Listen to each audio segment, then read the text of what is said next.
সৰু সৰু কথাতেই এনজাইটি আছে। কামত লোড ল'ব নোৱাৰে যদি এই 5টা অভ্যাস আপুনি কৰক।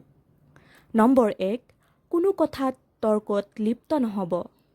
মতভেদ এৰাই চলিবলৈ চেষ্টা কৰক।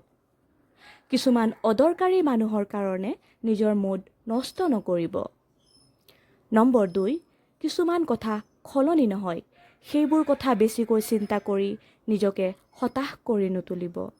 যি হৈছে, যি আছে সেইভাৱেই চলক। নম্বৰ 3, বন্ধুত্ব গঢ়ক বিশ্বাসীজনৰ সৈতে, সময় পাৰ কৰক। প্ৰকৃতিৰ সৈতে সময় কটাওক, অলপ পাৰ্কত খোজ কাঢ়ক। নম্বৰ 4, দৈনিক ব্যায়াম মেডিটেশ্যনৰ অভ্যাস কৰক। মনটো ঠিকেই ৰাখিবলৈ শৰীৰটোক দৈনিক 1 ঘণ্টা সময় দিয়ক আপুনি। নম্বৰ 5, বহুতেই কথা প্ৰকাশ কৰিব নোৱাৰি উদ্বেগত ভোগে। লিখি যাওক কথাবোৰ, মনৰ কথাবোৰ, তেতিয়াও বহুখিনি উপশম পাব আপুনি।